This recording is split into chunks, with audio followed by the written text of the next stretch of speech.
नमस्कार, SPT news में आपका स्वागत है। पेश है राजस्थान जोधपुर बीकानेर जिले की बड़ी खबरें। राजस्थान के शिक्षा मंत्री बीडी कल्ला ने मंगलवार को शिक्षा संकुल में आयोजित एक समारोह में प्रारंभिक शिक्षा स्टाफिंग पैटर्न शाला दर्पण पोर्टल पर लाइव किया। एक स्टाफिंग पैटर्न से प्रारंभिक शिक्षा में करीब 10,000 नए पद सृजित हुए हैं।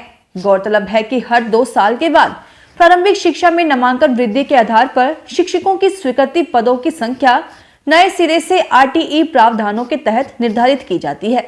इस दौरान उनका कहना था कि राज्य सरकार की महत्वाकांक्षी योजनाओं और प्रारंभिक स्तर पर विद्यार्थियों को गुणवत्तापूर्ण शिक्षा उपलब्ध करवाने के प्रयास से नामांकन में वृद्धि हुई है। राजस्थान माध्यमिक शिक्षा बोर्ड और राष्ट्रीय शैक्षिक अनुसंधान एवं प्रशिक्षण परिषद की ओर से करवाई जाने वाली राष्ट्रीय प्रतिभा खोज परीक्षा स्थगित कर दी गई है। परीक्षा के प्रथम चरण का आयोजन 16 जनवरी को होना था, जिसे स्थगित कर दिया गया है। राष्ट्रीय शैक्षिक अनुसंधान एवं प्रशिक्षण परिषद से प्राप्त निर्देशों के बाद बोर्ड ने परीक्षा स्थगित करने का निर्णय लिया है। भारत में कोविड के दौरान और उसके बाद प्रजनन स्वास्थ्य सेवाओं में सुधार पर विधानसभा में मंगलवार को एक दिवसीय कार्यशाला हुई। विधानसभा अध्यक्ष डॉक्टर सीपी जोशी ने कहा कि राजस्थान में कोविड के दौरान और उसके बाद स्वास्थ्य सेवाओं पर विशेष ध्यान दिया गया। स्वास्थ्य सेवाओं के विस्तार में राज्य सरकार के साथ विधायकों ने महत्वपूर्ण भूमिका निभाई। डॉक्टर जोशी ने कहा कि स्वास्थ्य सेवाओं में सुधार लाने के लिए राजस्थान के विधायक जागरूक हैं, प्रतिबद्ध हैं, एकजुट हैं।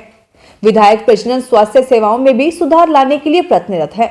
डॉक्टर जोशी ने कहा कि जनप्रतिनिधि स्वास्थ्य सेवाओं से संबंधित अपने अपने क्षेत्र की सफलता की कहानियों को उजागर करें, ताकि देश में बनने वाली नीति में राजस्थान सहयोगी बन सके।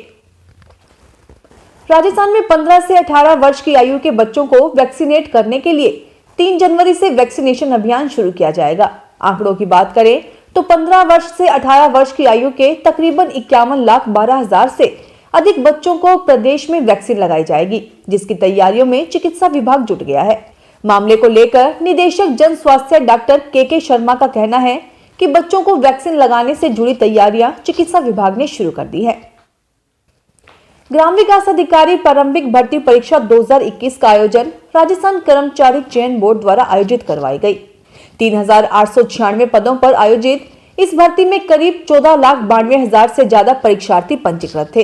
प्रारंभिक परीक्षा में नेगेटिव मार्किंग नहीं होने के चलते भर्ती में करीब 75% से ज्यादा उपस्थिति दर्ज की गई। वहीं मैथ और कंप्यूटर के हिस्सों को छोड़ दिया जाए तो परीक्षा परीक्षार्थियों के लिए आसान रही। हालांकि पहले चरण की परीक्षा थोड़ी कठिन होने के चलते नॉर्मलाइजेशन की मांग भी अभी से उठने लगी है।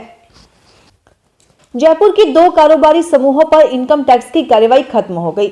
छापेमारी में 300 करोड़ की अघोषित आय का खुलासा हुआ है। एक कारोबारी ने 55 करोड़ रुपए की अघोषित आय को स्वीकारा है। इन पर टैक्स और जुर्माना लगाकर राशि वसूल की जाएगी। इनकम टैक्स की कई टीम ने राजस्थान सहित 3 प्रदेशों में अलग अलग ठिकानों पर कारोबारी समूहों के 50 ठिकानों पर कार्रवाई की थी। कारोबारी समूहों से जब्त दस्तावेजों से आगे की जांच में कई राज खुल सकते हैं। जोधपुर शहर में मंगलवार को दोपहर में कई स्थानों पर ओलों के साथ बारिश हुई। इससे यहां सर्दी और बढ़ गई और तापमान में भी कमी आई। दोपहर में बनाड़ साइड में बारिश के साथ ओले गिरे। वहीं बासनी, चौपासनी हाउसिंग बोर्ड आदि क्षेत्र में तेज बारिश हुई। भीतरी शहर में बूंदाबांदी हुई। लूनकरणसर में नेशनल हाईवे पर मंगलवार दोपहर एसडीएम ऑफिस के पास ट्रक ने कार को पीछे से टक्कर मार दी, जिससे अनियंत्रित हुई कार आगे चल रहे ट्रक से जा टकराई। हादसे में कार का अगला और पिछला हिस्सा टूट गया। शुक्र है कि इस हादसे में कार चालक को गंभीर चोट नहीं आई। लूनकरणसर से सूरतगढ़ की तरफ जा रही कार चालक ने लूनकरणसर कस्बे में उपखंड कार्यालय के सामने नेशनल हाईवे पर अचानक ओवरटेक करने का प्रयास किया, जिससे पीछे चल रहे एक ट्रक ने चपेट में ले लिया। ग्राम विकास अधिकारी सीधी भर्ती प्रारंभिक परीक्षा देने के लिए आने जाने वाले अभ्यर्थियों की दूसरे दिन भी रोडवेज बसों में भीड़ रही। राज्य सरकार ने इन अभ्यर्थियों को रीट की तरह रोडवेज बसों में फ्री यात्रा की सौगात दी थी। परीक्षा संपन्न होने के बाद ये परीक्षार्थी रोडवेज की बसों में अपने घरों की तरफ रवाना हुए, लेकिन बसों के पूरी भर जाने पर हंगामा हो गया। इस दौरान सोशल डिस्टेंसिंग की भी जमकर धज्जियां उड़ती नजर आई। जब छात्र बस के अंदर नहीं बैठ पाए तो कुछ अपनी जान जोखिम में डालकर बस की छत पर बैठ गए।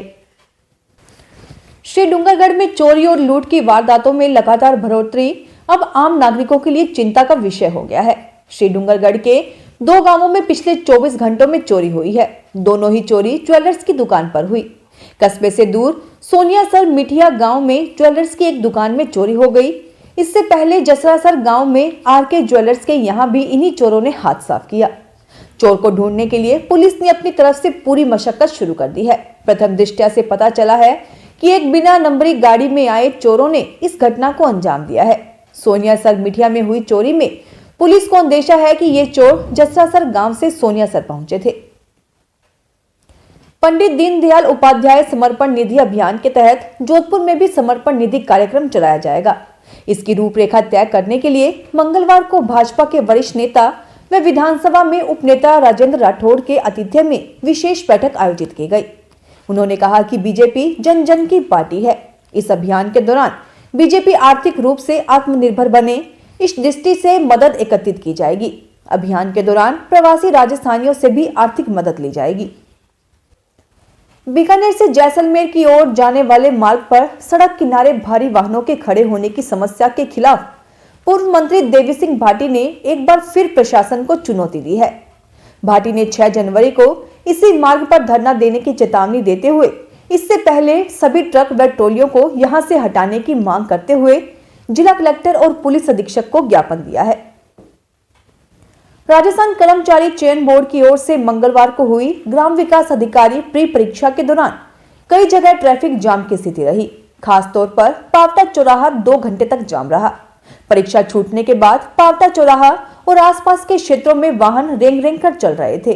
ट्रैफिक पुलिस ने व्यवस्था बनाने के पूरे प्रयास किए, लेकिन कोई खास फायदा नहीं हो सका।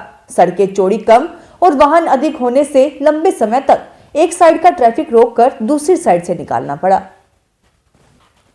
पौष मास के चलते रातानाडा स्थित श्री कृष्ण मंदिर में 1 जनवरी को पौष बड़ा महोत्सव मनाया जाएगा। श्री कृष्ण मंदिर महिला मंडली के अध्यक्ष शारदा चौधरी, मंदिर ट्रस्ट अध्यक्ष इंद्रजीत सांकला, पुजारी हरिभाई गोस्वामी द्वारा महोत्सव के बैनर का विमोचन किया गया।